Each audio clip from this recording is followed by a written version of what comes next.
have an earphone or headset, we recommend you to use it so that your voice can clearly and loudly to be heard. During the Q&A discussion session, all participants please use the chat box to deliver the questions. Thank you for your cooperation and consideration.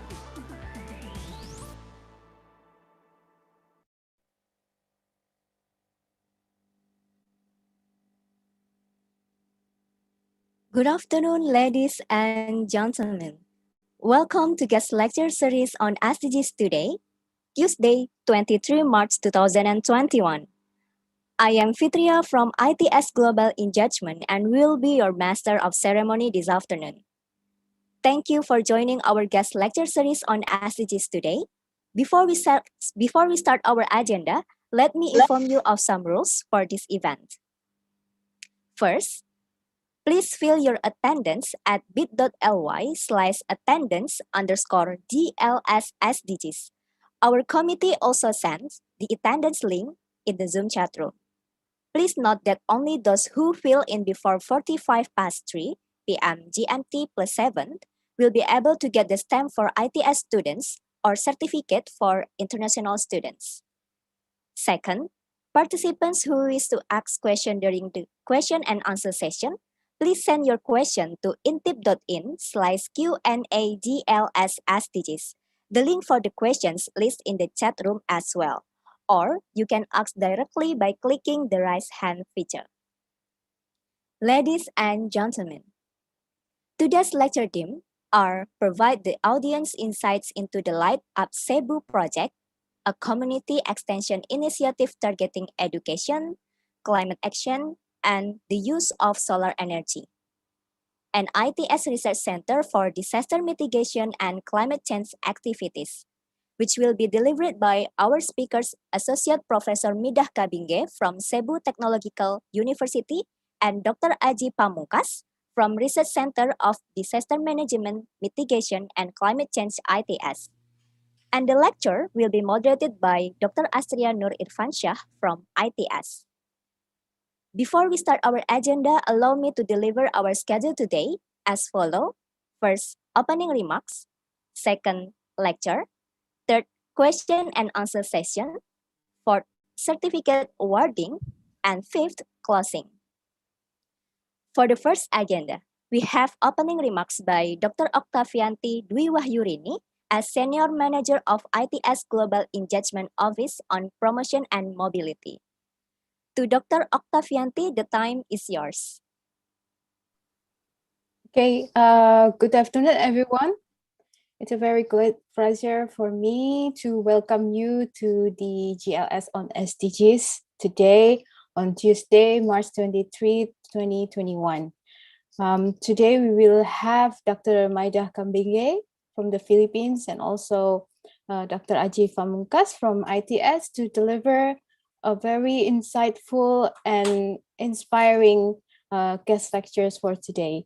And the guest lecture for today also will be moderated by Dr. Astria Nur Irfansyah from the ITS Global Engagement. So without further ado, I hope you will enjoy this session. Thank you. Thank you, Dr. Oktavianti, for the warm opening remarks. Okay, before we proceed to the lecture, let me introduce our moderator today. So our moderator today is Dr. Astria Nur Irfansyah. About his educational background, he has finished his study for bachelor degree in Universitas Gadjah Mada, for master degree in the University of New South Wales, and also for his Ph.D.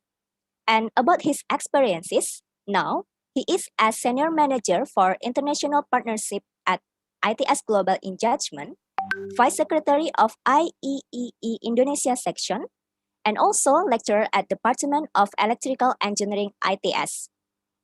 And from 2012 until 2016, he is as lab demonstrator at UNSW Australia. And then from 2005 until 2011, he is as lecturer at Department of Electrical Engineering in UGM. Okay, without further ado, let's proceed to the main agenda. To Dr. Irfan, the time is yours. Thank you very much, Fitria, for the kind introduction. Let me just make one clarification about my role in the IEEE Indonesia section. I'm no longer vice secretary. It ended in December. now the vice chair even is from ITS, Professor Kamantia. Thank you, by the way, for the introduction. So sorry for that. Now let's move on to the main agenda of our session today, GLS on SDGs. And today we will have two speakers, one guest speaker from Philippines and one guest speaker from ITS, Surabaya. Okay, let's have a look at the profile, if somebody can share. Okay, so our first speaker is Associate Professor Mydah Kabingue. She is Associate Professor at Cebu Technological University. Good afternoon. Professor Hello. Mydah, how are you? Good afternoon, Dr. Irfan and the rest of the Indonesian community. Good afternoon, ITS. Thank you for joining us today. And a bit of her background, she received her PhD in Organizational Development at Cebu Doctor University in 2017. In 2010, she received her master's degree in Development Communication from the University of Philippines, and in 2008, Master of Arts in Education major in Special Education, University of Visayas. Her skills includes lecturer on development communication, advocacy communication, organizational development practitioner, community organizer, and theater arts performer.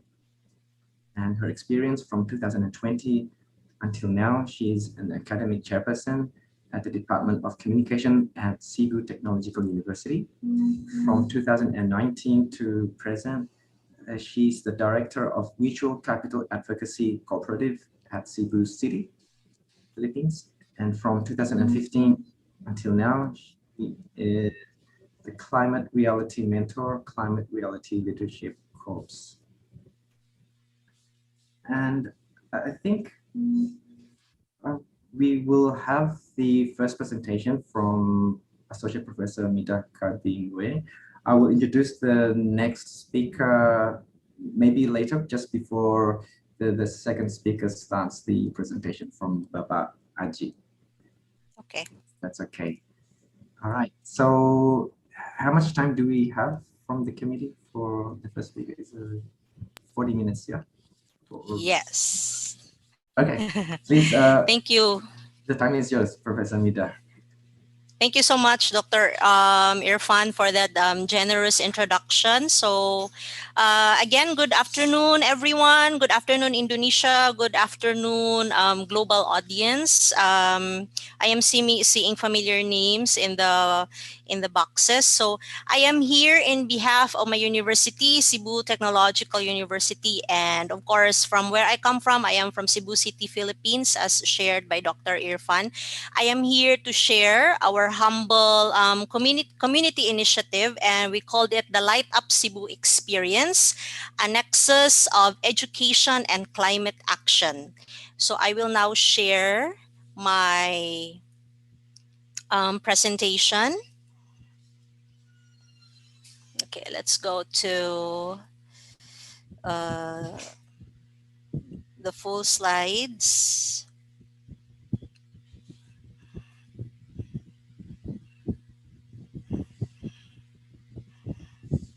Mhm. Okay, all right. Okay, are you seeing the slides? Yes, we can see it, Yes, yes, Dr. it's Kabingue. clear. Okay, thank you so much. So as just a short introduction, I am a development communication educator in CTU. I have been a DevCom faculty for the past decade.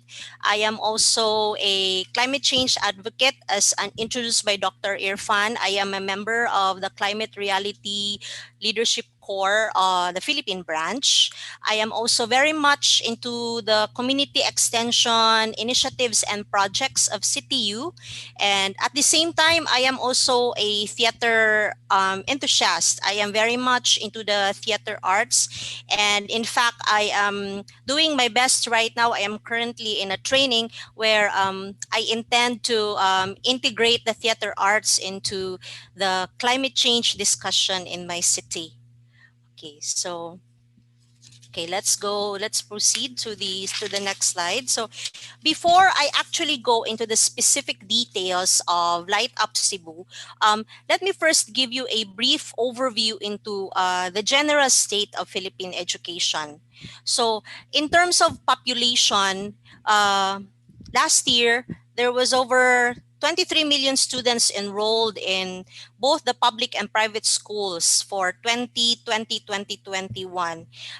The enrollment rate is about 83.1% of the previous school year's expectation, which is around 27.7 million. Because of what's happening right now, the global pandemic, the education sector of the Philippines has actually shifted from the traditional face-to-face classes to the modular and even the online. In CTU, we are doing the online classes. This is, of course, due to the fact that there is still the vaccine, there is still very limited access to the vaccine. So due to the extended lockdown in my country, a lot of families have expressed difficulties in coping with the changes brought about by unemployment and reduced work hours, which has greatly affected the income of the families. But even before this, COVID-19 had hit a huge blow into the Philippine educational system. Many public schools have already had many issues, and some of these issues are reflected in the slide right now. So issues with classroom size, poverty, family factors, particularly parental involvement. There's the perennial shortage of school buildings, textbooks, and school equipment. And of course, this one also, it's a sad reality, overworked and underpaid teaching staff. So it is believed that multiple factors have led to these issues. And just like many other developmental problems, it has actually shown a chicken and egg phenomenon where you really cannot pinpoint which one causes the other, but definitely it is a sad reality, particularly in the public educational system. It has definitely made education a struggle for the ordinary student, such even to the point that students decide to just quit and totally drop out from school. And of course, we are familiar with the fact that this is not really a good sign, particularly if we are referring to the cycle of poverty, because education brings hope actually in the breakage or the finally stopping the cycle of poverty. But because some students choose to drop out, it actually breeds and allows continues the cycle of poverty. So that is like a sad reality for some of my fellow men in the Philippines. Now, as for the other angle of the project that I will be sharing tonight, I will share to you a bit about also what is happening when in terms to climate action in my country. So as for the government, fortunately, we have the Climate Change Commission. The Climate Change Commission is it is an independent and an autonomous body that has the same status as that of a national government agency. The CCC, as we fondly call it, is under the office of the president, and it is considered as the sole policy-making body of the government that is actually tasked to coordinate, monitor, and evaluate the programs and action plans of the government in pursuit of Republic Act number 9729, or also called as the Climate Change Act of the Philippines of 2009. So in pursuit of climate resilience and sustainable economy, the CCC is building and enhancing the climate resilience of Filipino communities, no, through a series of programs. Its flagship programs mainly are, we have one, the what we call the Communities for Resilience, or CORE. It is basically a capacity building program of the Climate Change Commission. We also have the People's Survival Fund. And of course, we have the Comprehensive Integrated Climate Change Adaptation and Resilience Program for indigenous peoples, and of course, among many others. So for us climate change advocates in the Philippines, we're very fortunate that our Climate Change Commission is very active and always on the move. So of course, nothing can be done as for any other issues if only the government does its thing, right? So we are also very fortunate that there are a lot of NGOs and civil society organizations working with the Climate Change Commission. One of which is from where I'm also a member. We call it the Climate Reality Project Philippines. I believe there's even an Indonesian branch. I happened to meet the country manager, I think 4 years ago. I'm not sure though if she's still around, because I already lost touch with the Indonesian branch. So anyway, TCRP is a non-profit organization. It was actually founded by former U.S. Vice President Al Gore. It was opened way back in 2011 by our country manager, Radni Galicia. I don't know if some of you guys who are listening right now have met him. He used to be, he was the first country manager, and now on our 11th year, TCRP is going strong. We are very proud that even last year we conducted our very first global virtual training, and we produced around 10,000 more climate change advocates around the globe. So this year, the Philippine branch of the Climate Reality Project is further strengthening its cause through our clusters composed of passionate Filipino climate change advocates who will continue to work alongside each other using our strengths and resources. Okay, now let me proceed to, you might be asking, where is this Cebu City? I know there are Filipinos listening right now, but just to give you an overview as to where the Light Up project is, or where it is happening, it is actually in Cebu City. In the map, you can see there Visayas. So we are, the Philippines is an archipelago. So we are in the central part of the Philippines. We are in Central Visayas. So the one in the highlighted part, I think it's darker than the rest. That is my city, that is Cebu City. So we are best known actually for our Sinulog Festival that is celebrated every January. So yes, Dr. Irfan, you're definitely correct. We are the most second populous city after the capital of Manila. And by 2030, we are actually projected to be already around 3.8 million people. So it's quite a lot of people in not a very big city. So Cebu also is considered a hub in the southern part of the Philippines, because looking at the map, our location is a very good location. We are in the middle of everything. So manufacturing sector consisting of industries such as the furniture, electronics, and food processing are a major sources of income for my fellow men, for the Cebuanos. We also have a very robust tourism sector credited to our white sand beaches, our diving spots, and of course a very rich cultural heritage.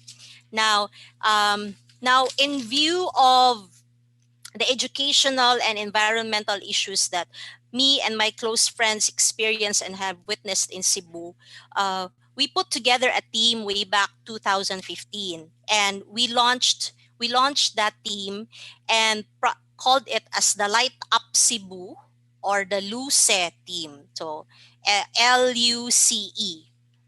So the team was composed of the Junior Chamber International Cebu chapter, my university, Cebu Technological University, the Climate Reality Project Philippines, the Philippine branch, the Film and Media Arts International Academy, and the Data Phil Incorporated. So just a background, just a short background. Junior Chamber International is a global voluntary leadership organization. So its members come from all walks of life. CTU is where I come from. I am the official project coordinator among the 5 partners, and I was also one of the founding members of the project. CTU is a state university, and we have over 23 campuses scattered all over the province of Cebu. Now, as I mentioned, TCRP is a nonprofit organization, and yes, we have a Philippine branch. It has a lot of branches all over the globe. Now, the Film and Media Arts is a school for filmmakers and animators. It is actually a film school, and its focus is on the creation of digital content. Now, DataPhil Incorporated, on the other hand, is a company into the business of providing solar installation and maintenance. All right. Now, because of these issues that definitely touched me and my friends, actually the project started out just a conversation among friends, and then it eventually evolved into a really big project um, involving Film Media Arts, DataPhil, CTU, and TCRP. So I'd like to share that considering the many challenges that Filipino children coming particularly from lower income families have, the team wanted to provide Filipino children a chance at success by providing them light so they can stay at night. I mean, so they can study at night.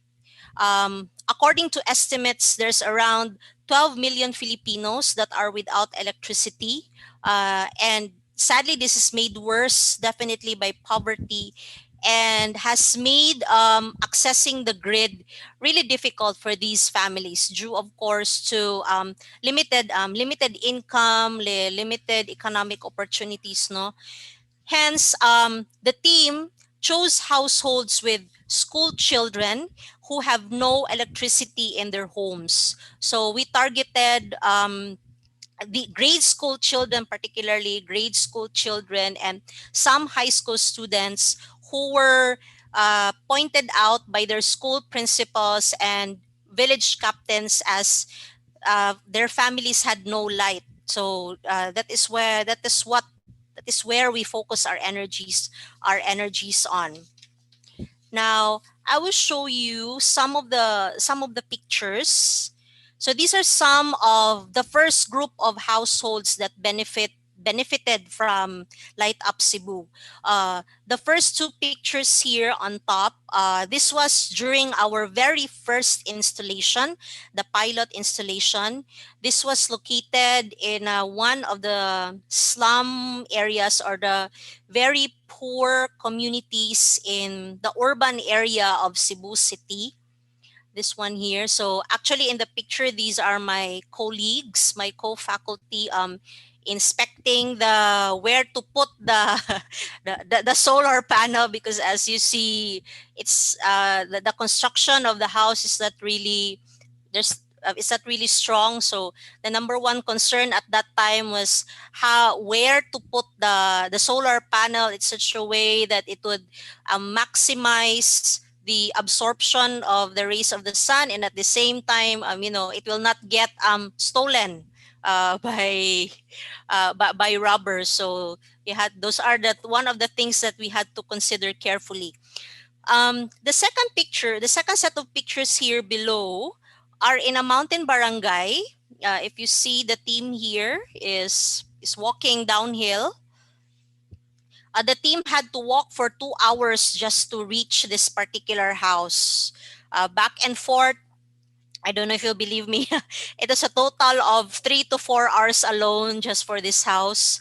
Hence, we made sure that the installations or the trips are carefully planned, because we had to consider how far the house was, plus if it took us 2 to 3 hours of travel, what we had also to consider the allotment of time for the installation itself. So the installation took us around another 1 to 2 hours depending on the situation of the house, of the houses that we would go to. So these are some of the pictures. Now, you might be asking, how did we go about Light Up Cebu? Okay, so how was the project implemented? What were the roles of the partners? So in a nutshell, this was the operating procedure of Light Up Cebu. Data fill, here, the first one, did trained our installers, the student installers of CTU. They trained these students on the solar kit installation for home setup. Now, JCI Cebu identified the beneficiaries of the solar kits. Now, as I mentioned, they did not just pinpointed these families. They consulted the school principals and the village captains as to which houses needed the solar kits the most. Now, GCI Cebu was also responsible for the fundraising of the solar kits, because CTU as a state or a public university, we are not allowed to receive donors or sponsorship. So it was actually JCI Cebu who did that for the project. Now, TCRP provided the orientation and scientific input on the climate action to all of us, to all partners. Plus, TCRP also provided their contacts for media mileage and publicity of the project. We had to put in that ingredient of media mileage and publicity for the purposes of hopefully gathering more sponsorships, to advertise the project. And based on experience, I think it did well, because uh, there were a couple of, we were able to do a lot of installations, and it was definitely because one of the factor was that because of these generous donors and sponsors. Now, as I mentioned also, CTU coordinated the whole project, particularly my college. I am from the College of Arts and Sciences. Our team from CAS, we were on top of everything. We had to organize all the things that was going on. This quite a busy time. And at the same time, after the installation, CTU also monitored these households, monitored uh, for cases of where the solar kit did not function, the bulb got busted. So these were the types of things that CTU had to monitor. And I would also like to emphasize that these steps did not necessarily occurred from A, B, C, D in a linear order. Of course, as we all know, as community project implementers or community extension workers, these steps happened simultaneously. Data field might still be conducting the training or conducting a revisit to the training with CTU, but at the same time, JCI Cebu was had to keep on calling out for funding, for sponsorships, and all that. So more or less, in a nutshell, this was the operating procedure of the project. So it was a very busy. It's very busy, but I'm very happy that to be part of the project. Now, Data Fill, I have to mention, Data Fill Incorporated served as the principal technical expert of the project, and they also provided the solar kit that is appropriate for home use. Personally, the College of Arts and Sciences is not really into the technical aspect of the project, but because our students come from the College of Technology and from the College of Education, we had to make sure that aside from the faculty mentors of these students, we also had to make sure that there is another partner who could really focus on the technical side. Now, Data Phil was able to train around 210 student installers from CTU, aside from the faculty mentors who were also around, of course, to facilitate. As I mentioned, they already had background on installation because they were from a technological and an engineering background. So that is why specifically they were chosen to become the student installers. The student installers, by the way, were the ones who actually had to go on the roofs of these houses and install the literally put the solar kits on top. So I actually have pictures here. So here's a picture. So let me just also stress that after the training, we did not actually we offered the training for free. Light Up Cebu offered the training for free, but we did not force the students to come and join us during the installation. What we did was we just coordinated with the community extension chairman of the College of Technology and the College of Engineering, and we held a call for installers. But fortunately, we never had a problem with these students because they were very generous. If that's one thing, these students were also from the lower income families, but yet despite of that lack of material resources, and yet they were very generous with their time. So that is something that I can really be very proud of the student installers of CTU. Now, on the next slide, these pictures were taken during one of our island community installations. So this one is on a separate island from Cebu City, but it's still part of the Cebu province. The island is called Kinatarkan Island. It is a 4-hour land trip from CTU and an additional 20 minutes boat trip off the northern part of the Cebu province. What happened is it used to be a chapel. This used to be a chapel, but if you recall Typhoon Yolanda or Typhoon Haiyan, uh, Typhoon Haiyan destroyed the chapel, but the parish priest of the Kinatarkan Island rebuilt that chapel. But after the typhoon, the community decided to make it into a community study center. But since they had no regular connection in the island, they asked CTU and JCI if we could install a solar kit in the community study center.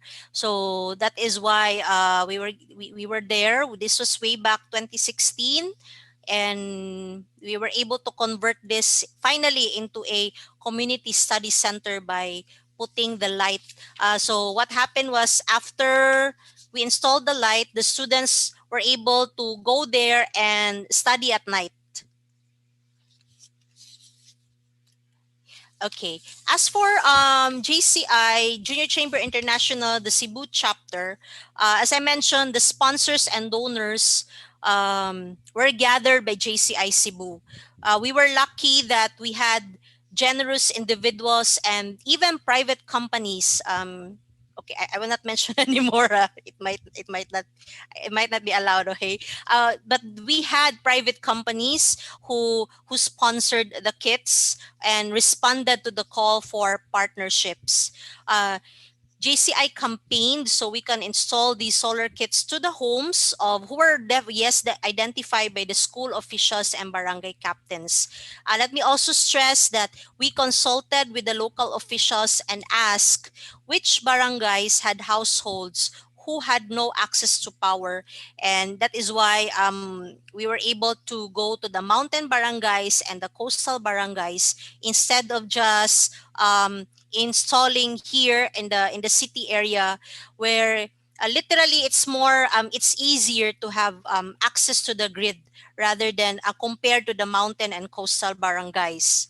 So from one installation in the urban area of Cebu, we eventually went to the mountain barangays of Tuong and Buhisan, and to the Kinatarkan Island and to Kauagan Island. Now, let me just share also that in this particular, these pictures that I shared here in the screen, this was just one installation trip. We had 16 um, household beneficiaries from this one installation trip, but mind you, that installation trip was just sponsored by one individual. So again, that was a very big blessing for us, that we were able to attract very generous individuals and private companies, for that matter, to share their blessings with the communities.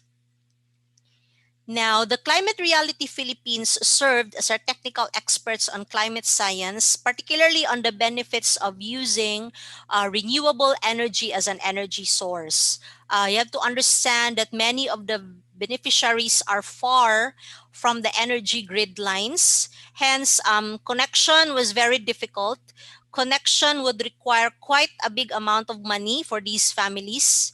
And of course, you would understand that instead of spending on connections, they would rather spend money and other necessities. So definitely, Climate Reality Philippines helped us in getting the word out there and also connected us to their media friends. Now, let me also give special credit to the Film and Media Arts International Academy, who created the Light Up Cebu video. Later on, I will show you the video. We used this video to promote the project as a sort of a marketing material, no?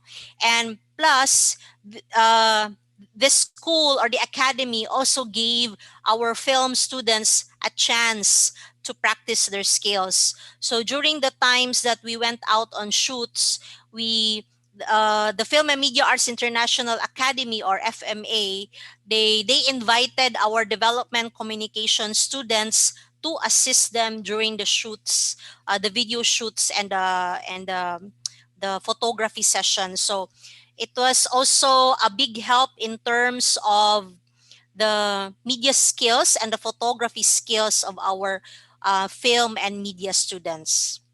So, from all of these, what are the major takeaways or lessons that the team, no, has obtained from Light Up Cebu? And in general, what could perhaps be our points of reflection? So let me share these points. So number one, we realized that in Light Up Cebu, the SDGs are very systemic. In the project, we could particularly pinpoint SDG number 4, SDG number 7, and SDG number 13 as very connected to one another. Just like COVID, where it has evolved from a totally just a virus, a concern for SDG number 3, for health, but we all know that it has totally revolved into an economic and social crisis. So from that alone, it already shows that the SDGs are systemic. So it's also the same thing that we have seen in Light Up Cebu. At first, we just sought to just give lights. Okay, let's give lights because these students do not have lights in their home. But then, as the project evolved, we realized that it's not also just about so that the students can study. It's also about making their parents, the family, the rest of the family members, productive at night. No, because while the students are studying, they could also do additional household chores even at night. Um, so it exemplifies the use of affordable and clean energy, particularly solar energy, and at the same that we do not really need to use coal or fuel powered energy sources, they don't really need to tap into the grid. uh, they could just use the solar kit, you know. And at the same time, it it it has a domino reaction, because we decided to to use the solar kit. We are also giving in and doing our part for SDG 13, which is climate action. Uh, so today's developmental challenges are part actually of many unresolved issues that we have ignored for so long. It's either we have ignored or we have just addressed it with band-aid solutions, and we have realized that unless we address these issues from a systemic point of view, these problems will not go away. They will still be around for as long as we are here. Now, the second takeaway of Light Up Cebu as a point of reflection would be this one: champions to champion the cause. What do I mean by this? Simply because people can be very resistant to new ideas, new products, new movements. Therefore, we need to bring in champions, no? Because as creatures of habit, we are creatures of habit. Anything new will be met with resistance and questions. Hence, you have to bring in people who truly believe in the cause, people who truly believe, who could serve as our champions. They did not serve only as people of the working team, but most importantly, they also brought the voices of our potential beneficiaries. These champions were our village officials, our school principals, the very silent but hardworking faculty mentors of CTU, definitely, of course, our student installers, the faculty advisors, and the many other unsung heroes of Light Up Cebu. They definitely worked tirelessly for the cause, and because of that, we were able to reach out not only to the mountain villages of Cebu but also to nearby island communities. And moreover, Light Up Cebu was supposed to become Light Up Philippines last year. We were actually already planning on rolling this out as a national movement, care of also, of course, through JCI. But however, COVID happened, so we had to stop. Hopefully, after COVID, hopefully when we have the vaccines, we'll be braver, this and brave enough to go out and finally do our national rollout, or the Light Up Philippines. Now, our third point of reflection would be this one: that CTU student installers used their training even after graduation. I'm very proud to say that the student installers of CTU were trained for the purpose that they will be the ones to do the actual installation of the solar kits, as I already said that. But this training, however, still benefited them even after they graduated from CTU.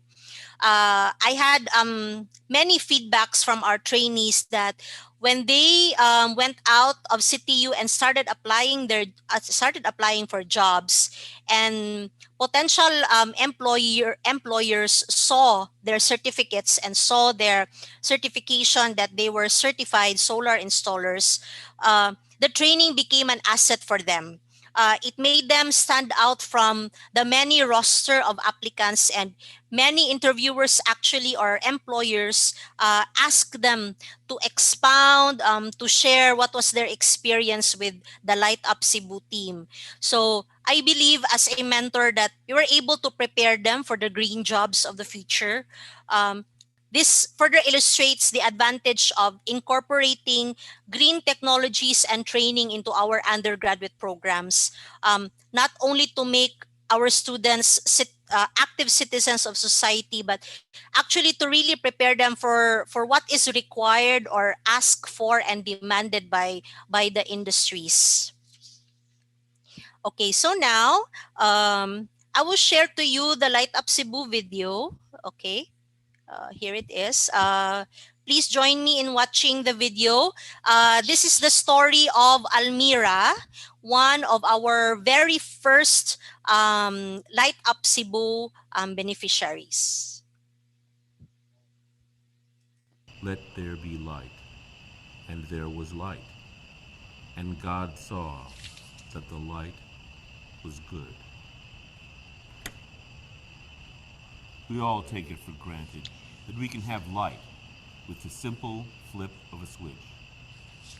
But for poor people living in the provinces, access to electricity is a challenge. Witness the journey of a young scholar and her family as they receive the gift of light.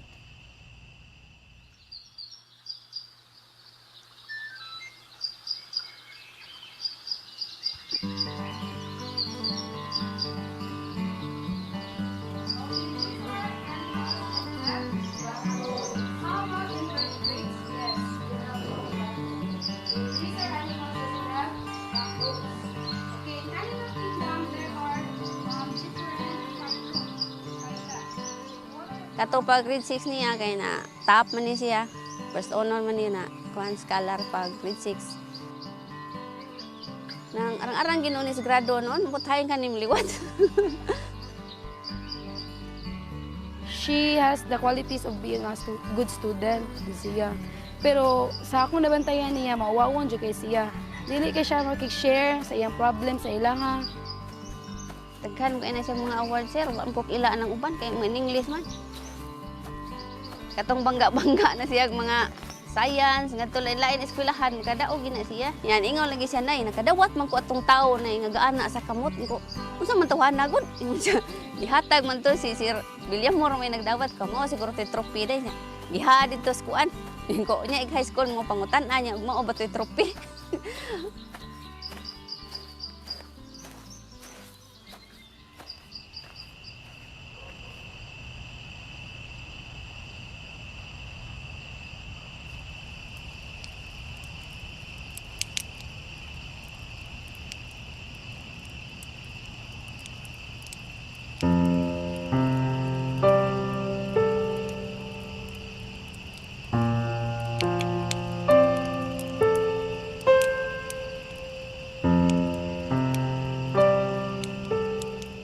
Kuan nami katuig nagpuyo dinhi 29 katuig.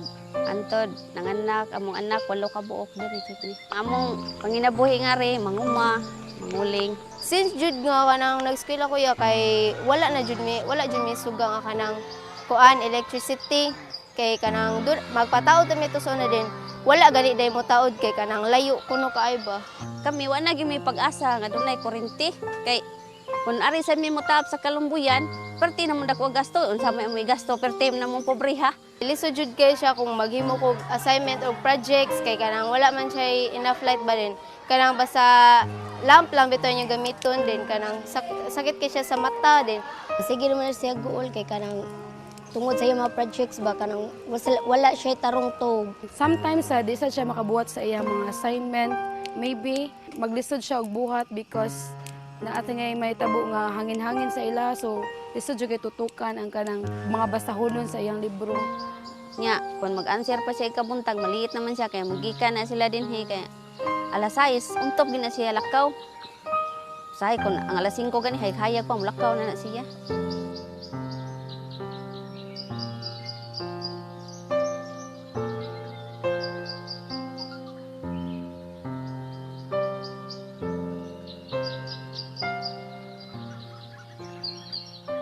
When there was a trending social media picture that went viral, wherein there was this kid who was studying in front of a fast food chain.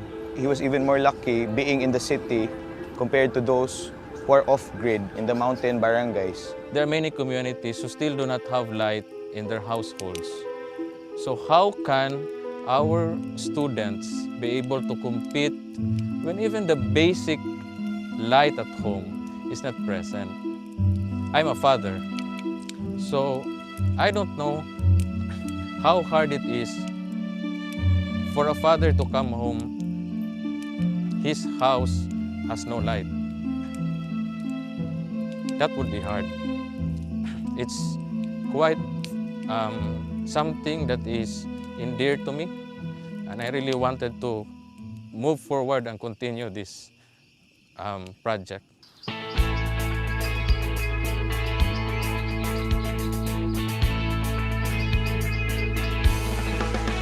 Light Up Cebu, this is a free electricity project sa mga remote barangays, remote areas, sa mga schools, sa mga kabataan na walang ilaw.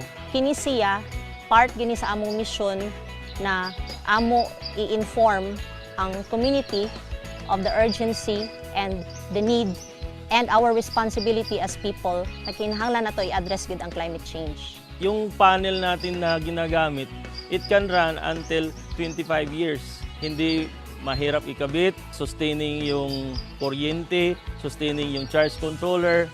Nangita ta sa location sa south, kay mas mo travel man mo, na mo anak pa man siya motuyok. So ang panel mas dako siya charging percent. Bisig padung na siya kanang south kay mag-charge gyapon siya.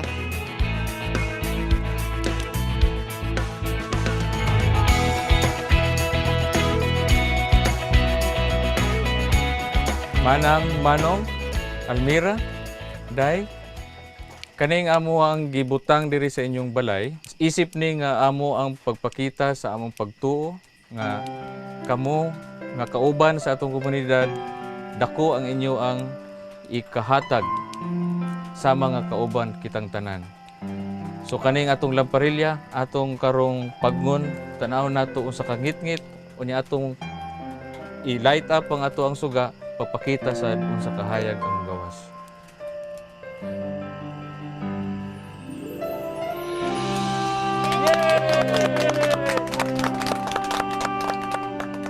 Malipayo na si Almira karon kay kanang na sila suga makabuhat na siya sa bisag unsa niya nga projects o assignment. Nakamatikod ko niya nga na siya changes sa karon nga na sila suga. Willing na kay siya mo share sa iyang mga opinions sa iyang na-feel. Makita na ko siya nga na siya confident to express sa iyang feelings. With the faith and belief of different sectors in the Okay. Oh, what happened? Okay. in the society, with a genuine collaboration of the Climate Reality Project, of the Junior Chamber International Cebu, of the Film, Media, Arts, and Data Phil, life becomes easy. We started in the I urban will just area. stop there. That was already actually the last part of the video because I might already be going over time. Just a closing, let me just share this one. The point on education for sustainable development, that ESD does not only refer to skills and technical trainings. Most of all, it refers to training our students to become active citizens where they can use their degrees and skills to take part in the challenges of our communities. Okay, thank you so much, Dr. Irfan, and thank you for listening. Apologies if I went a little over time. I will stop share now. Thank you, thank you. Thank you very much, Professor Kabingue, for sharing with us. Yes. The climate action plans in the Philippines and the Light Up Cebu project. I imagine it must be fun times, yeah, when you were involved in that project. And yeah, thank you. Thank you, thank you. Before we go to questions and answer questions for the first presentation, let me go to the second presentation first, which will be delivered by Dr. Adjie Pamungkas. So allow me to read his profile. The next presenter is Dr. Adjie Pamungkas. He is the head of the Research Center of Disaster Mitigation and Climate Change at ITS. And he received his PhD from the School of Global Studies, Social Science and Planning, RMIT University. 2006, he received his master's degree in Development and Planning, School of Geographic Planning and Architecture at the University of Queensland, Australia. And in 2001, he received his bachelor's degree from the Urban and Regional Planning Department, Institut Teknologi Bandung. For his experience, from 2020, Until now, he's the head of the Research Center for Disaster Mitigation and Climate Change at ITS. From 2015 to 2020, he was head of the Urban and Regional Planning Department, Faculty of Civil Engineering and Planning at ITS. And he's currently, in 2017, he was expert team member in Special Planning Difficulties Inventory in East Java. His expertise is social planning, risk management, coastal planning, urban and regional economy. Selamat sore, good afternoon. Dr. Adjie Pamungkas, how are you today? Yeah, selamat sore, good afternoon, Pak Irfan. Thank you very much for inviting me. Thank you for delivering the lecture after this. So I think we will hand over the session to you. You will have 40 minutes to present. I think it's about the profile of the research center and the activities. Yes. Okay. Thank you. Yep. Thank you very much. I will share my screens.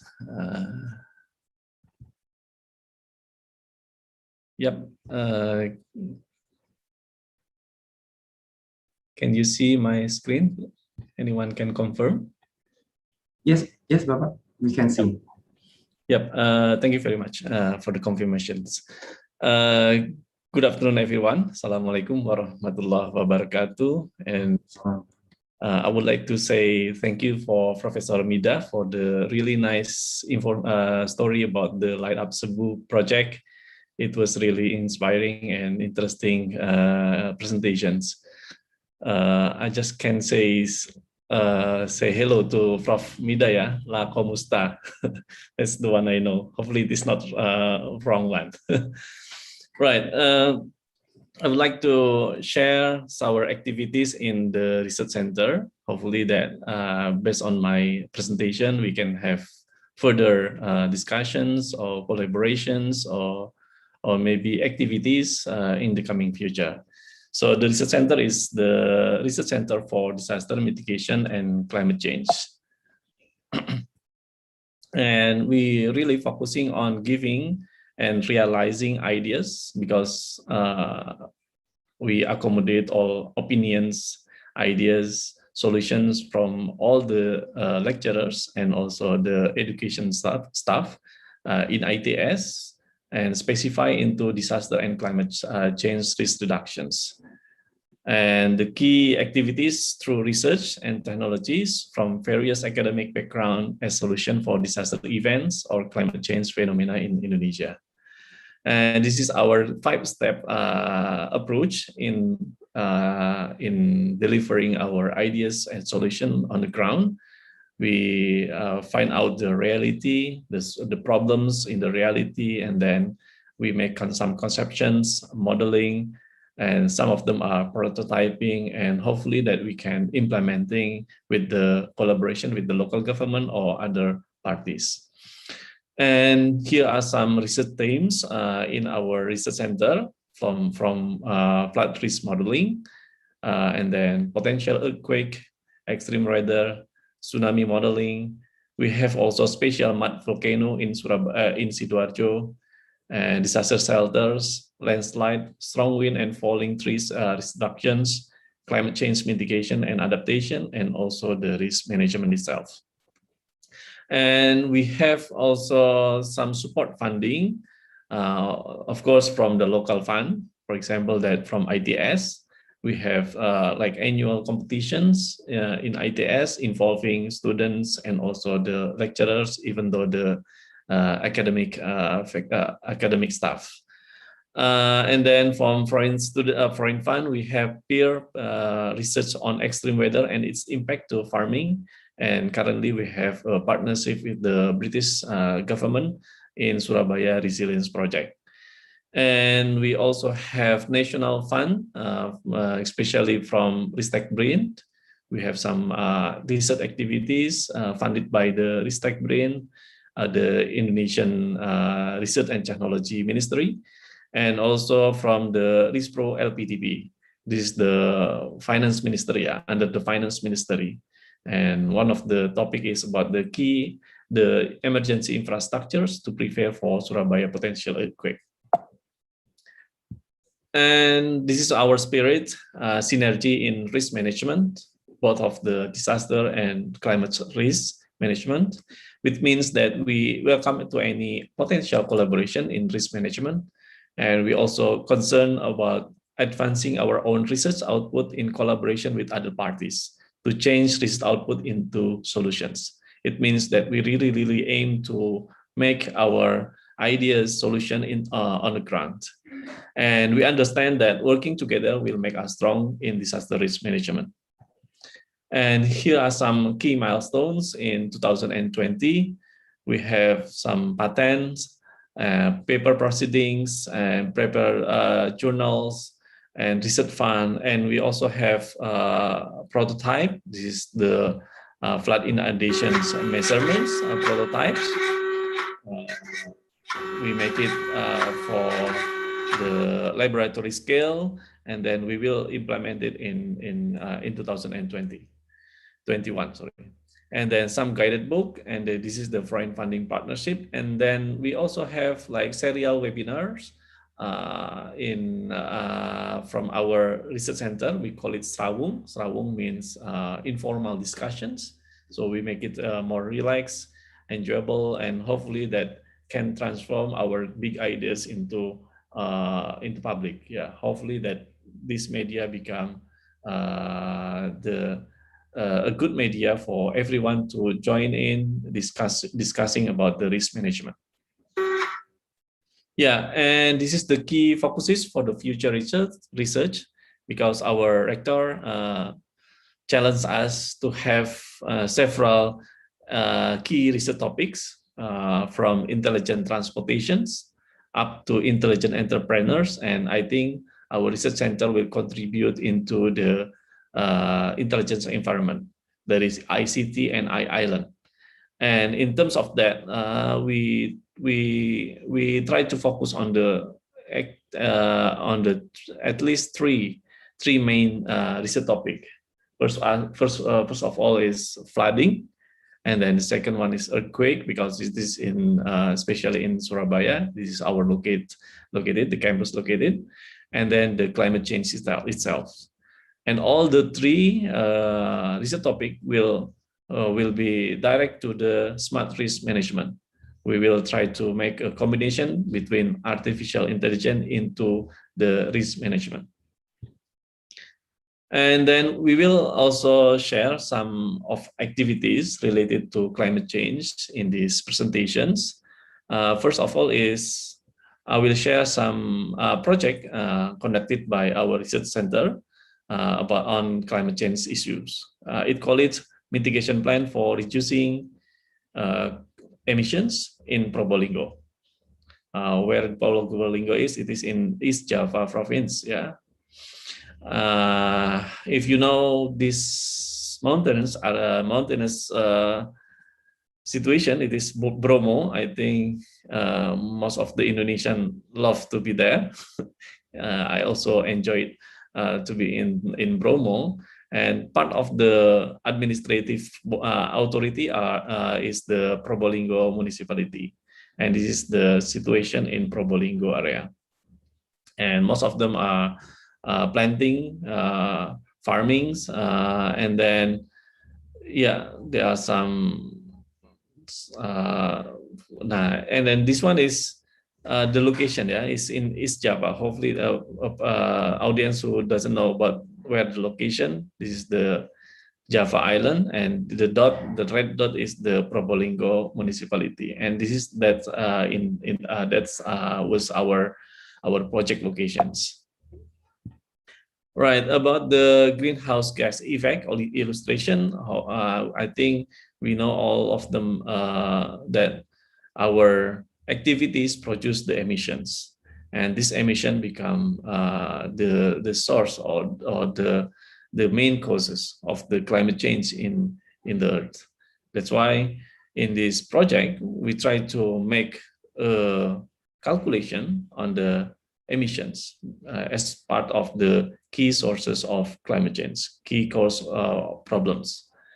And in terms of the Indonesian's regulations, at that time, we have like a target to reduce the emissions up to 26% if it is conducted by our own resources without the international support, and 41% with the international support. And it was ratified around 2012, and the target was in the 2020 last year. Yeah, and in our presentation, in my presentations, I will present about the calculations of the CO2e, the carbon dioxide equivalent, and then we will try to compare with this target from the national level, because at that time the project was in the local level in the Probolinggo municipality. And this is the predictions for Indonesia. We will have like this kind of phenomena from 2005 up to 2030. We can see there is like increases. Yeah, there is no way to stop of the emissions. Yeah, that's why we ratify this commitment, international commitment, to reduce the emissions. Hopefully that by reducing the emissions, we can we can slow down the climate change impact phenomena. Yeah, and then this is some of the legal basis from the national level. So in short, we can say that there is a mandatory for the local government to make this mitigation plan, yeah, to reduce the impact of climate change. And how can we calculate the emissions? Especially this is the project brought by the collaboration between our research center, disaster mitigation and climate change, with the GIZ, the Germany consultants. At that time, we have a special calculator. We call it emission calculator. And then this is a kind of some sources of emissions. They divided into two, from the government sector and the non-government sector. From the government, we can see there are some sources of the emissions from government building, government vehicles, street lighting, and water and waste disposal system. Yeah, and then from the non-government, we have the source of emissions from energy, especially the manufacturers, the transportations, and industrial. Yeah, and then for industrial product processes and product, because the industry also use the materials that relate to the increases of emissions. And then farming, and then waste itself. Yeah, solid waste, biological processes, incinerator, and liquid waste. And we at this project we calculate all the source of these emissions. Yeah, and then in the end, we simulate about the increases from all the potential sources of emission in Probolinggo municipality. Yeah, in short, we have total emissions from the government. Yeah, we can say 179,000 ton of CO2. Yeah, for the municipality.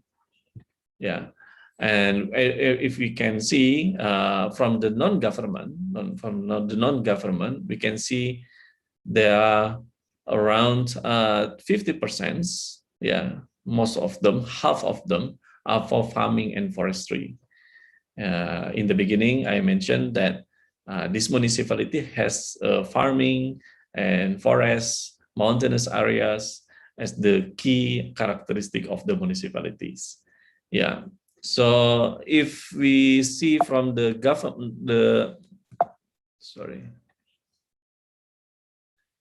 from the government sectors, we can see street lighting become the key producers of emissions. Yeah, because Probolinggo municipalities using the street lighting, not really from the good light. Yeah, not really from the efficient light, as the LED light. Yeah, at that time it's like a bulb lighting, so the emission is still high. Yeah, and then we make a projections up to 2025, and we can see from the emissions, the total emission from the government sector, there will be an increases. Yeah, from 179, and then it increased up to 299,000 CO2e. Yeah, and again, street lighting become the key producers of emissions. And from the non-governments, yeah, we can see also there is a big increases too.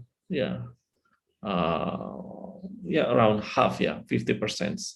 You can see from the non-government, from government nearly 50%. Yeah, from the non-government is also nearly to 50%. It means that there is a big increases of emissions in this municipality if we do it as business as usual. It means that we need to have actions to decrease the emissions. So in this project, we collaborate with the local government, try to find out what is the best actions to decrease the emissions. And from the government, from the national government, we have to reduce around at least 26%, yeah, as the commitment for business as usual, and 41% for the if there is some additional international support.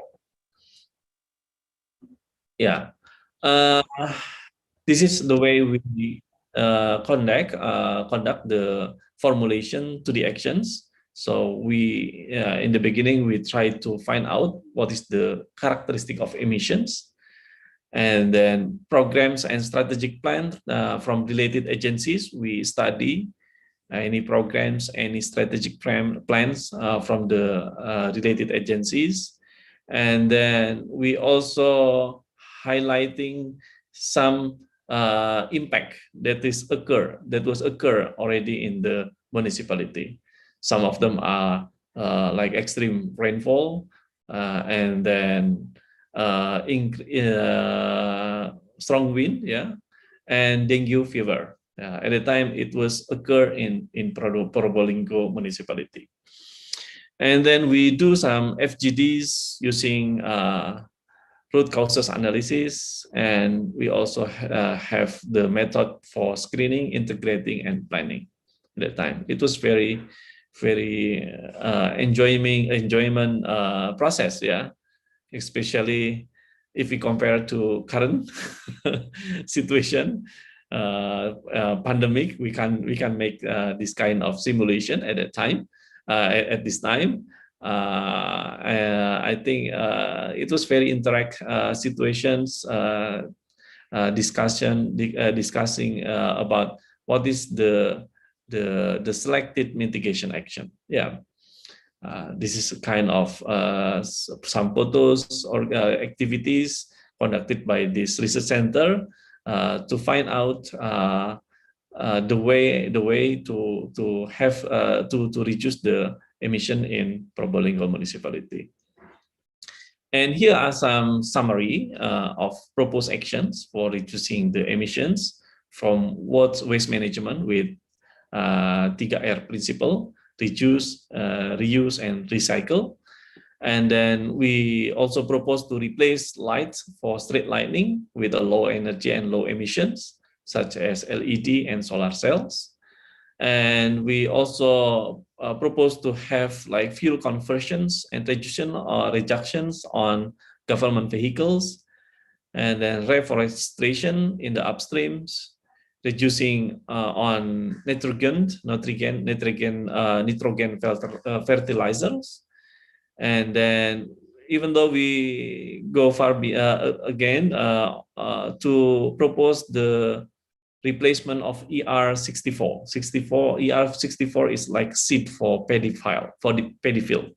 Yeah, because this ER64 can makes the emissions higher than other types of paddy seeds. Yeah, The lowest at the time is Wairaram. Yeah. And then make a center of small and medium enterprises for fuel efficiencies. And then liquid domestic management, waste management. We at that time there is a boarding school, Islamic boarding school, and then at that time we have a project to have a micro power plant, yeah, from the waste, yeah, from the waste. And then biogas, actually biogas, and then energy conversion by using biogas and micro hydro. And then we also propose to have 26 kilovolt ampere micro hydro development for energy efficiency. Yeah, some area that we see from the Light Up Cebu movie, we have similar situation like in Probolinggo municipality, mountainous areas and very remote areas. So micro hydro energy power plant is one of the best options for this situation. And then we make a simulation on the calculator and the emission calculator, and we can see from the calculators some sensitivity index. Yeah, this is a sensitivity analysis of all the actions. Hopefully that by using this calculation, we can measure our actions.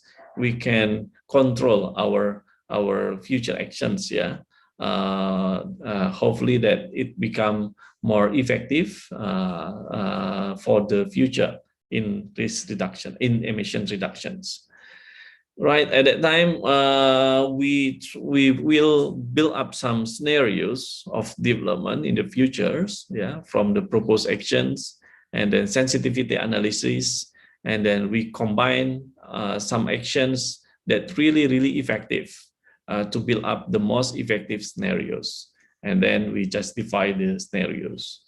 And this kind of key actions, key scenarios for Probolinggo municipalities at the time, and right, the maximums or the most contribution from this municipality to reduce the emissions is only 8.34%. It is far away from the government or national government target, around 26, without the international aid. And these situations is also echoing in other city that we have the opportunity to make this calculation. For example, like Mojokerto city, the percentage is only less than 10%. It means that our national government could be more ambitious compared to the current situation on the ground. Yeah, hopefully that these situations will be better in today's situations for emission reductions. So basically, for this project, we propose all the mitigation actions and include the adaptation actions, yeah, to reduce the impact of the climate change. So that's one of the story from our research center. The other story, the last one, I want to share also some activities that involve the students, the ITS students. This is our city, Surabaya. Yeah, this is on the eastern part of the Java Islands, and we can see Surabaya is the second biggest city in Indonesia. And we can see some this comparison between 2001 up to 2015 at the time, and then we can see there are more yellowish area in 2015. And this is in planning, yeah, in urban planning, we call it land conversions in Surabaya is very high, from unbuilt up area to built up areas. Yeah, if you can see, the green one is getting smaller very fast from 2001 up to 2015, and some blue one is the aquaculture, is also, or swamp areas is also occupied by the yellow one. Yeah, the yellow one is the settlement area. So it means that the development in Surabaya is going to everywhere, not really in one direction or two directions, but it is going to everywhere except the northern part. Yeah, the northern part, because the northern part is also is already full occupied at the time. This is part of the on the top is still blue because it is much more on the defense areas. Yeah, defense area. But except that, it's going to the west, it's going to the east, it's going to the northeast, and then and to the south. Yeah. So it's like the land conversions, this development of the city development is going to any directions. Right, and then we have some calculations based on the satellite imagery, and then we filter into land surface temperatures. We can see there is big increases. Yeah, if you can see, the dark blue is like less than 24 degrees Celsius.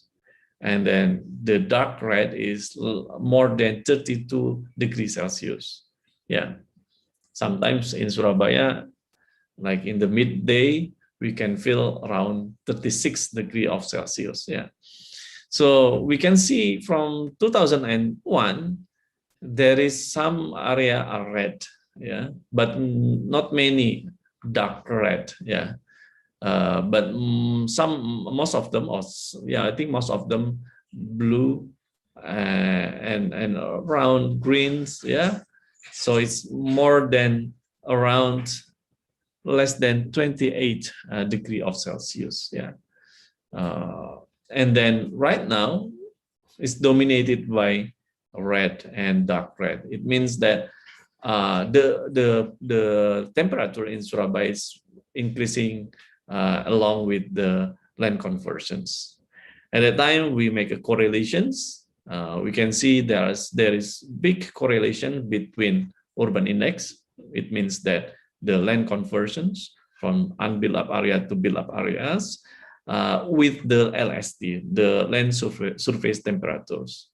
And then some other research conducted in the central of Surabaya, it has conclusions that the increases of urban heat island in Surabaya also caused by skew view factors. Yeah, the sky view factors, the average of building height, the area of rivers, and then emissions from transportation, emissions from settlement activities, and emission from commercial areas, yeah, trade and services. Yeah, those factors become our key concerns for future development in Surabaya. Yeah, and then this research was like broadcast in the newspaper, in the local newspaper at that time, and I was quite surprised. The response from Surabaya audience, yeah, from the readers are very positive that we need to do something. Yeah, we need to do something with Surabaya to change our development pattern, to slow down the increases of land surface temperature or the temperature in Surabaya. Yeah, and then this is some proposed mitigations at the time. We need to have a combination. One of the big solutions, I think, in this case, in this research, is we need to make a combination between green open space and blue open space, and especially with the flowing waters. We have big river, we call Kalimas, and then in Kalimas, if we make it clean, and then we have like good riverbank, with the combination of green aspect, trees, big trees, and then some amenities some urban amenities, I think it will make very, very nice situations, and also lower the urban heat island, the land temperatures. And then in the city, we can make a building setback up to 0 meters in CBD. Because in Surabaya, at that time, the regulations, we still have like 3 up to 10 meters of building setback in CBD. Yeah, hopefully by using these regulations, we can make a compact development for Surabaya. Yeah, so if it is compact, it means that you don't need like transportation tools or means to move from one building to another buildings. Of course, in the compact area, the variation of land use become the key strengths of these policies. Yeah, it means that you can have your house in the apartments, and then in different floors with your office, yeah, and with your shopping centers, yeah. So this kind of combinations in one locations become the key strengths of emissions reductions, yeah. And then in the outskirts of the city, we can have like provide communal or individual parking, yeah, parking to prevent or to decrease the number of traffic, yeah, transportations travel to the CBD, yeah. And for the adaptations, we can have several activities. For example, that again, this is still our dreams to have public transportation in Surabaya. The progress is not really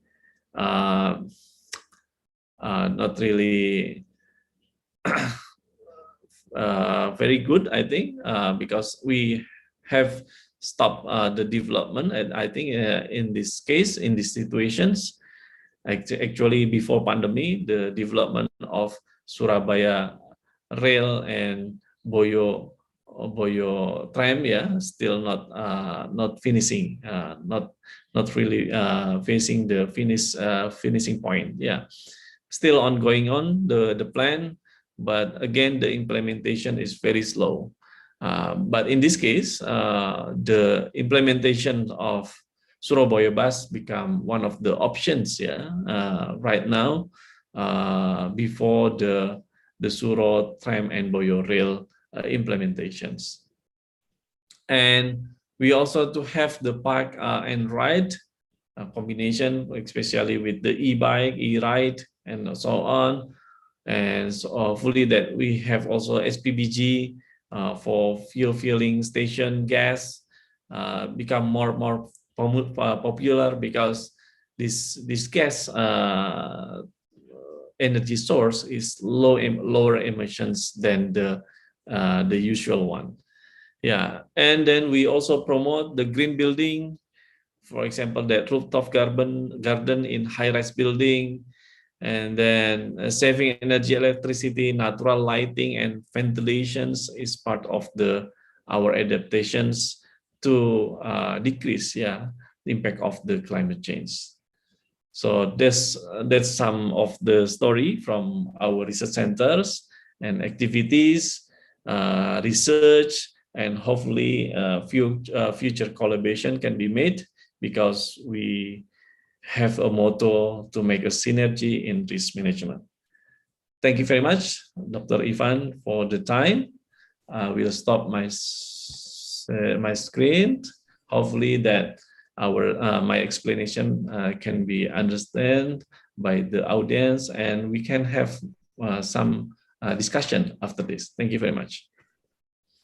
Very much, Dr. Adjie Pamungkas, for the really comprehensive explanation and sharing about the activities of the research center that you lead.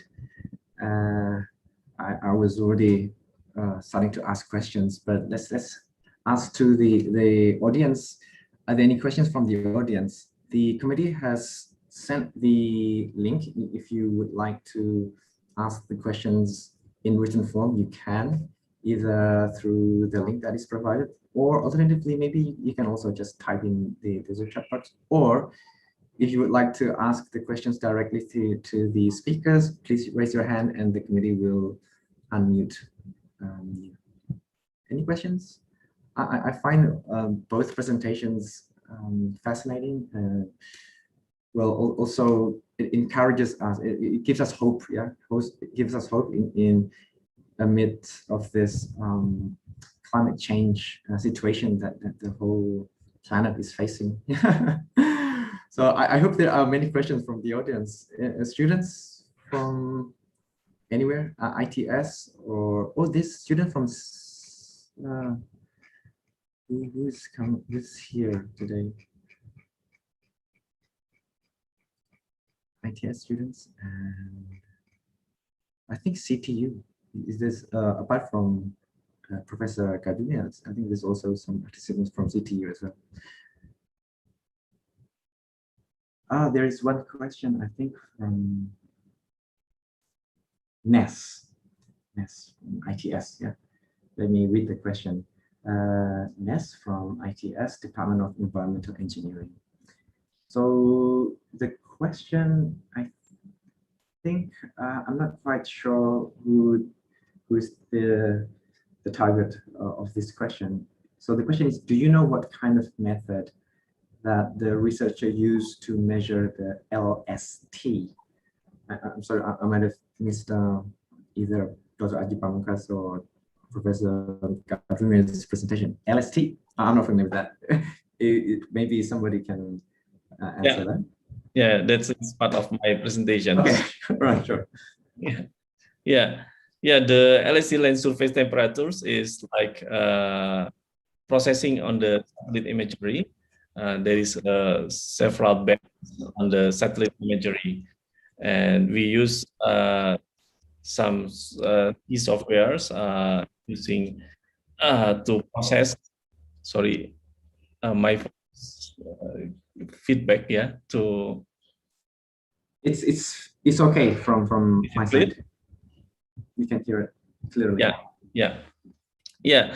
So it's part of the satellite imagery processing. So we have several tools to process the satellite imagery, and we select several band on the satellite imagery. Yeah, maybe we can discuss in details in this one, not in this forum, yeah, because it's much more on the detailed process of the satellite imagery.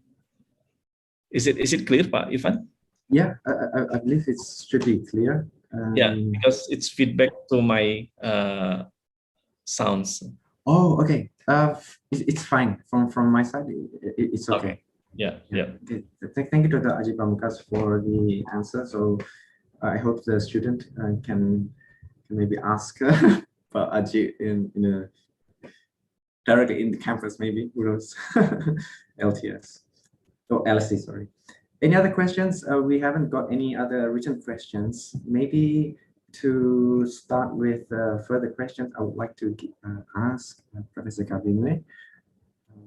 For myself, I have many questions. The first is, you involve the students to become the installers. So there was this call for installers, and many students, is it volunteered? Did they volunteer to become the installers? And I was just wondering, was there any benefit or something that the university provides them or promises them? What is actually motivating them to become an installer? Yeah, okay. Thank you, Dr. Irfan. When we call out, first, it was actually, we required the students to attend the training. So because there are community extension chairman or services for every college. So we coordinated with these chairmen and asked them to quote unquote require the students to attend the training. But after that, because actually sometimes there was a conflict of schedule, because since we are a public university, we cannot just easily pull out the students from their classes that okay, we have a training. Let us say if it happens to be on a school day, we have actually a very long process of asking permission from the administration. We have to have a waiver signed, so it was kind of complicated in that part. But the significant thing was that if the installations happened on a weekend and we call out for the student installers, they would actually volunteer. They would actually come to me, and they would even say, run to the College of Arts and Sciences and enlist themselves. And sometimes they would actually say, "Mom, can I still join even if you already had a lot of installers?" And go, "No, we only need 10, or we only need 5. Maybe you could join us next time." I think what motivated the students actually was they could relate to the situation of the student beneficiaries, because we showed to them, these are your you will be the beneficiaries of the solar light. So this is the situation of the students. They do not have their lights at home, they have difficulty studying. So for our students to come actually from more or less a similar background, they have the empathy to help another student who is struggling with their personal situation. So yeah, we didn't really pay them money or anything like that. I think they just wanted to help. Yeah, so I think it was just out of sympathy and empathy towards the children beneficiaries of the project at that time. Fascinating. That's really interesting. Yeah. But in ITS, maybe if I can share your Adjie, so the students need to have some extracurricular activities, and that is one reward actually. It's not monetary reward. Sometimes we enforce the students to participate in such projects, but we will reward them through this extracurricular credits. We have this so-called system in our university. Yeah, I understand. We actually instilled in them that you are doing this to help the community. This will be a part of the credits for your community extension in your college. So we hope that you could join us. We are not forcing you. Okay, ma'am, we will join you. Okay, like that. So yes, it was a fun time. It was fun. Okay, thank you. All right.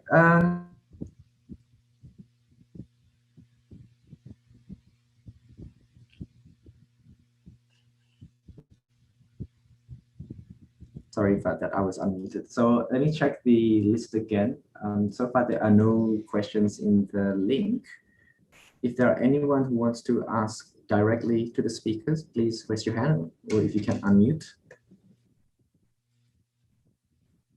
While waiting for questions, maybe the participants need time to think of questions. I see similarities, as I mentioned yesterday, Professor Kabingue, between Surabaya and Cebu.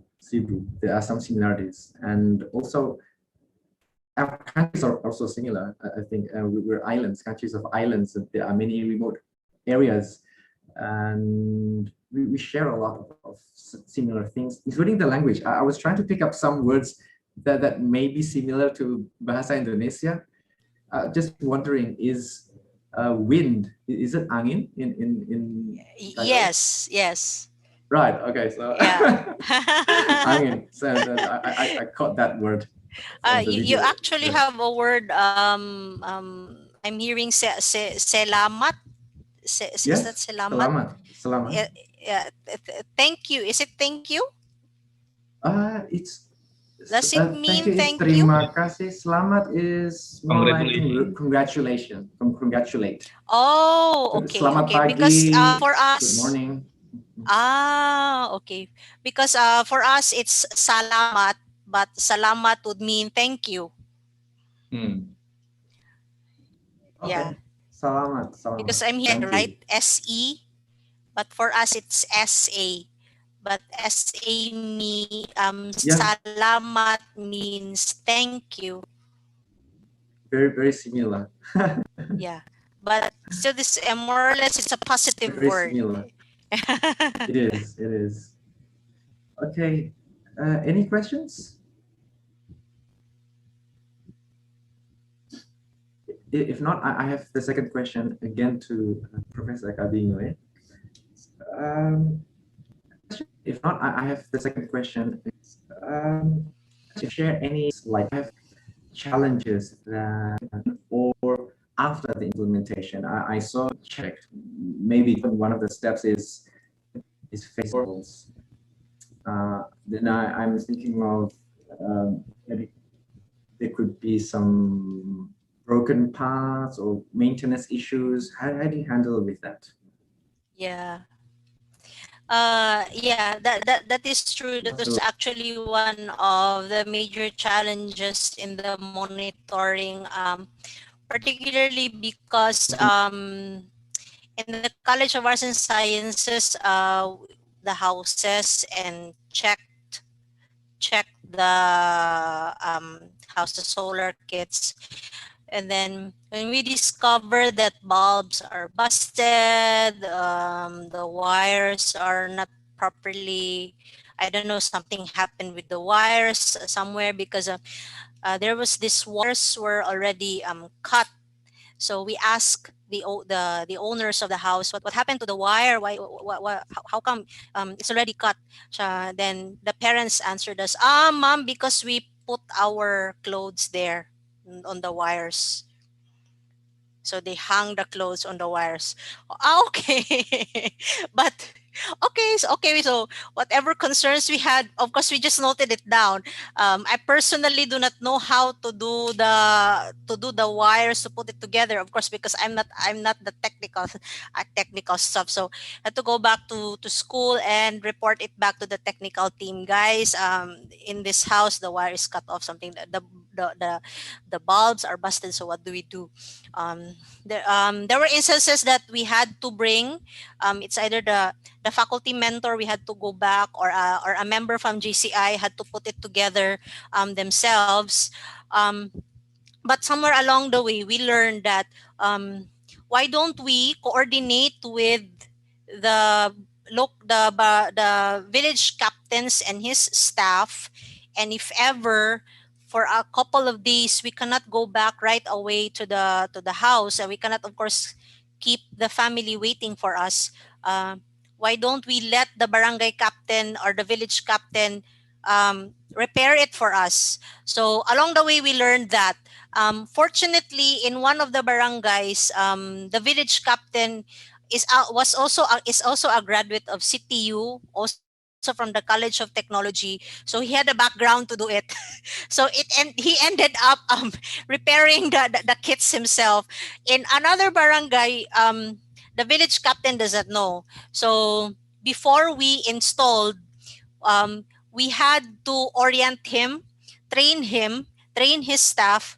Okay, this is how you do the installation. So just in case there's an issue after the actual installation of CTU, they could repair it themselves.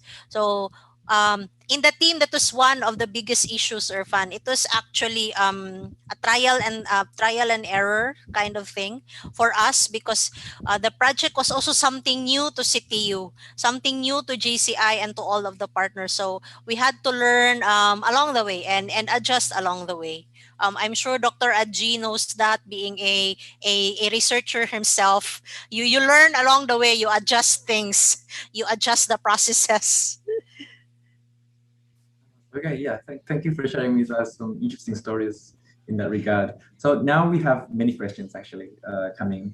Let me start with the first question from Astri Mulia from ITS, the architecture department. Her question is probably for, again, Professor Mydah Kabingue. How much electrical energy can solar panels produce, and can electricity still be generated when it is cloudy or rainy? Thank you. Well, yeah. Okay. I apologize. I really can't answer how much of the power, but as for the bulb that we installed, I remember that it was a 14 volts bulb. And yes, even if there's changes in the weather, the point of the solar panel is that that's the advantage if we use solar energy, because for as long as you're able to to charge and store the panel, because we actually had a sort of a battery where the power of the sun can literally be stored in that battery. So even if there we have rainy weather, for as long as the solar panel and the batteries are properly charged properly, there's no problem with the connection. The solar kit is really a very helpful and functional technology, especially for, as what Dr. Adjie mentioned in his presentation, for remote areas, areas that are not readily accessible to the energy grid. Yeah. Even for us here who are living in the urban areas where we sometimes we experience power outage, the solar kits are actually very useful for as long as just it's properly installed, nothing is cut off. You could use it for a long time. Thank you. Thank you for the answer. And I think a related question about the solar panel is from Stefan Kenter, yeah, from HZ University of Applied Sciences, Netherlands, from the Department of Water Management, Aquatic Eco Technology. So the question is, by installing electricity and light, is it noticeable under the students that they are more productive and positive in life? For example, are their sleeping patterns, mental status, and social status improved? Okay. I have to be honest. We have not conducted a longitudinal study that could really pinpoint, because I think in that context, again, let me refer to Dr. Adjie. Dr. Adjie is a researcher. I think Dr. Adjie would perhaps advise, why don't you consult a longitudinal study, right, Dr. Adjie? Personal testimonies of the children that we still had contact with, and their teacher advisors from the classes that where they come from, and even from the principals, they shared to us, and the students shared to us, that it actually made them more sociable. I think because there's this element in the community that, if you don't have light in your house, if your house is so dark at night, then you have neighbors who have lights. You tend to pity yourself that our neighbors have light, we don't have light. Oh, we must be really that. We must be very poor. We're so bad. How come my parents cannot provide light to us? But since there's that element that there's the bulbs are already there, even if it's very minimal, but at least there's light. It actually boosted their confidence. This is based, okay, on the testimonies and the stories that we have gotten from the, how do you call this, those that we had got in touch even after the installations. But yeah, that would be actually a good research project, longitudinal study, after 4 or 5 years, what is their status. Thank you for that question. Maybe that is something that the team can look into. Okay, all right, thank you. So the next question, I hope the answer should be clear enough for the one who asked the question. Stefan Kenter, I hope that's all right. And move on to the next question from Arfilda Putri Herdiansyah from ITS. So her question is, does climate change affect levels of water-related natural disasters, such as floods that occurred in central Java? I think this is directed to Dr. Adjie.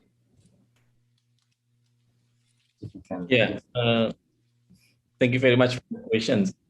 I think very, very much related to what happened in Indonesia currently, especially the climatic disaster. For example, the flooding. I have a research on that, not really in our presentation today, but one of my key points of my dissertation back to 2012 is about the increases of flooding around the Bengawan Solo River catchment area.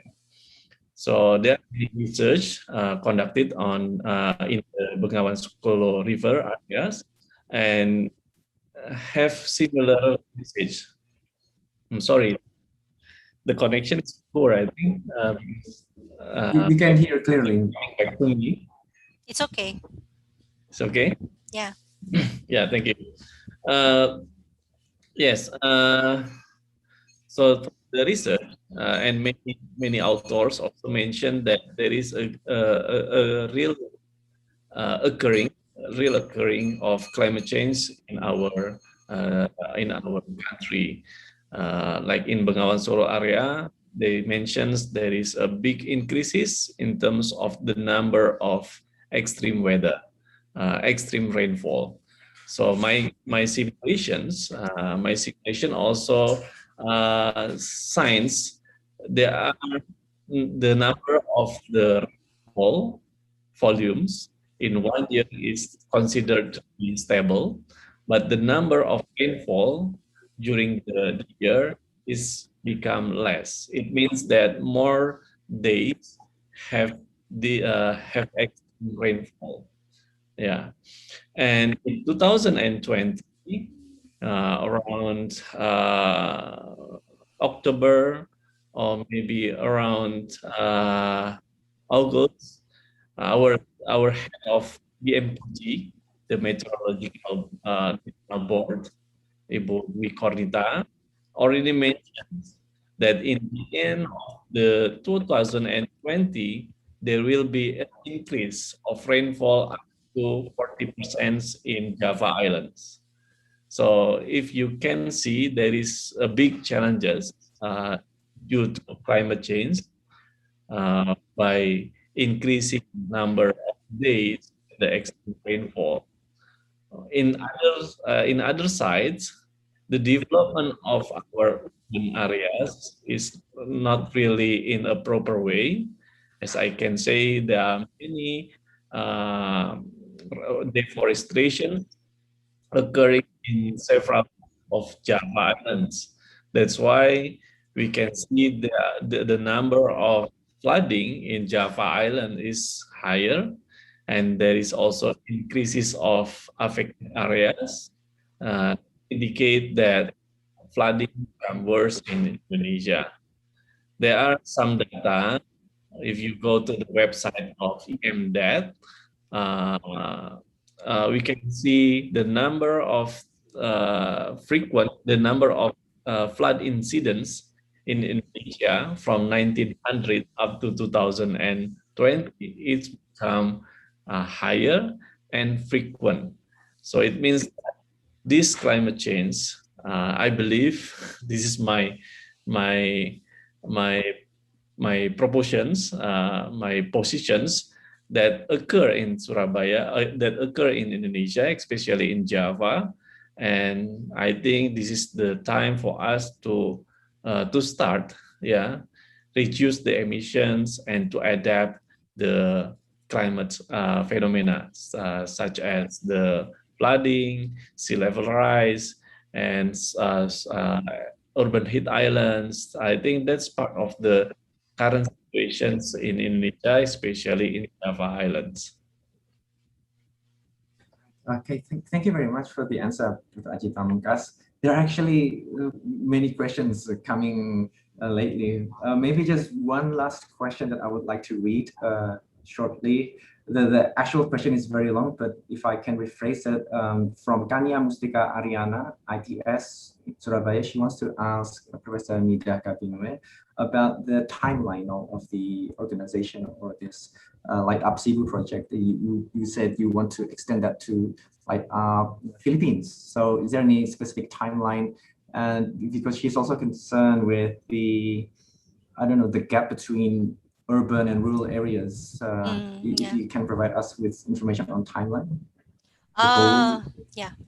Actually, as I mentioned in the presentation, the very first installation was in way back 2015. So we started with one of the poorer communities here in the urban area of Cebu City. Then eventually we went to mountain barangays or mountain villages and uh, three island communities. So that was from 2015, and then the very last installation actually was way back in 2018. Then as GCI, because as Junior Chamber International is actually the major one of the major players, particularly because they were in charge with the finances of the project. When the leadership changed, it actually evolved into making it into Light Up Philippines. So from just doing it in the city and province of Cebu, we wanted to make it all over the Philippines. In fact, if in 2018 there was actually one installation in Luzon. The if you remember the map that I showed you in the biggest island of the Philippines, there was one installation there in one of the chapters.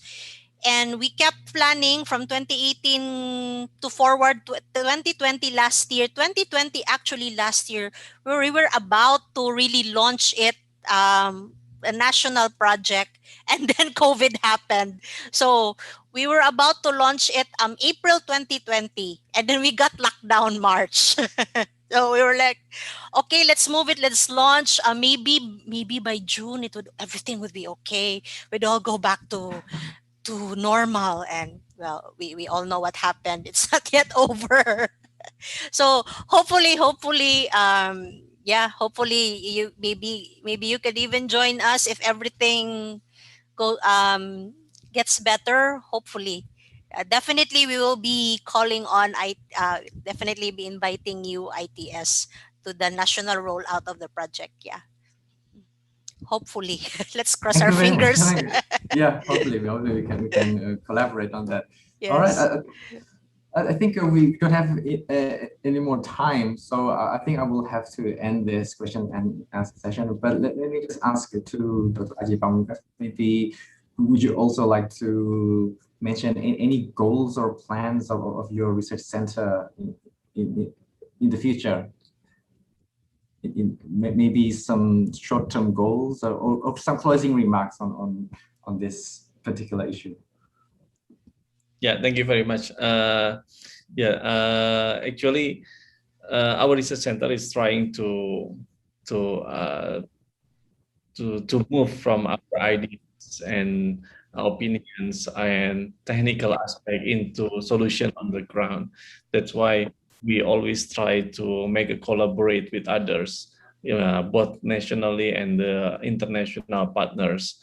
So something like we do right now, we do currently, from 2020 up to now, we have collaboration with the British government to increase the Surabaya resilience to earthquake.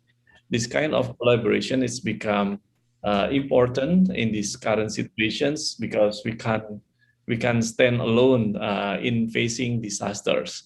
Disaster is become bigger and bigger, and the frequency become more frequent, intensifies from time to time.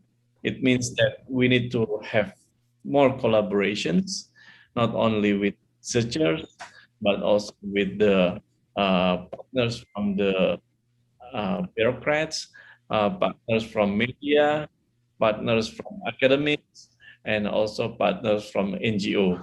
I think what happened, the case of from Professor Mydah about Light Up Cebu is part of the activities or actions that delivers from the research to the actions on the ground. Kind of good actions, I think, from the academic side to contribute to the real problems on the ground. Thank you very much. Thank you. Thank you very much, Dr. Adjie Pamungkas, and also thank you to Professor Mydah Kabingue. I think that concludes our session today. From myself, I would like to apologize for any shortcomings that I may have made. I'll give the chance back to the. Thank you. Thank you very much, Associate Professor Mydah and Dr. Adjie for the excellent lecture today. And thank you, Dr. Irfan, for conducting this amazing session. And for all participants, please give applause to our speakers and moderator by using the Zoom reaction feature. Yeah. Okay. Furthermore, we would like to present a certificate awarding to our speakers and moderator today. This is the certificate presented for Associate Professor Mydah. Thank you. Yes, thank you. ITS.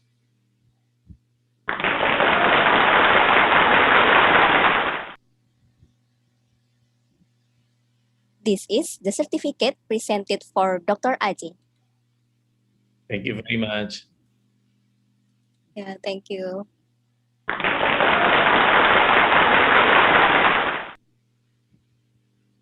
And then this is the certificate presented for Dr. Irfan.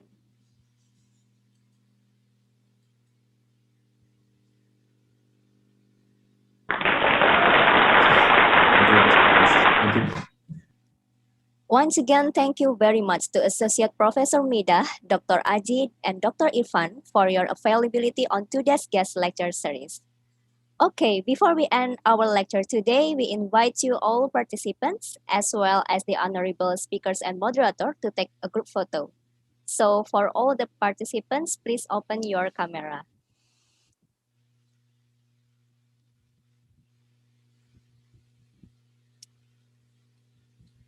Yep. Since we have 6 slides in here, so please keep your smile and I will count. Okay, for the first slide, 1, 2, 3. Second slide, 1, 2, 3. Third slide, 1, 2, 3. Fourth slide, 1, 2, 3. Fifth slide, 1, 2, 3. And for the last slide, 1, 2, 3. Okay, great. Now we have finished the group photo. Then for the participants, please fill the feedback form through the link bit.ly/feedbackgls that you can also see on the Zoom chat room. The deadline for filling the feedback form is 1 hour from now. It means at 6:30 p.m. GMT +7. We want to remind you, the participants who will get the stamp for ITS students or certificate for international students is the participants who come on time, then fill the attendance link, join this event until the end, and also fill the feedback form. And for tomorrow, we will have 2 parallel guest lecture series. The first one will be presented by Professor Patrick James from University of Southampton and Dr. Rernat Ruri Agung Wahyuno from ITS. The topic will be related with SDGs number 7, affordable and clean energy. Then the second one, there are Dr. Duratul Ain Tolibon from University Teknologi Mara and Ainul Firdatul Nisa, Magister Science from ITS as our speakers. The topic is around SDGs number 6, clean water and sanitation. Finally, we have reached the end of today's guest lecture series and we sincerely apologize for any mistakes we may have made in presenting as Master of Ceremony and Committee. Thank you very much to Associate Professor Mydah, Dr. Adjie, Dr. Irfan, and all participants for the attention and cooperation today. We will see you in the next guest lecture series on SDGs. Good afternoon. Thank you. Thank you. Salamat. Thank you so much. Selamat. Salamat. Selamat. Thank you very much, everyone. Yeah, Terima kasih. Thank you. you, Thank Dr. you. Adjie, Dr. Irfan. Thank you, organizers. Thank you so much. Okay, once again, thank you very much Thank for you, Miss Dr. Rainey. Irfan. Yeah, you are welcome, Dr. Kabingue. Thank you very much, Dr. Ivan, Dr. Adjie Pamungkas, and Associate Professor Mydah Kabingue, and all participants. See you tomorrow. We have two parallel session for tomorrow. Allow me to end this session in 3, 2, 1.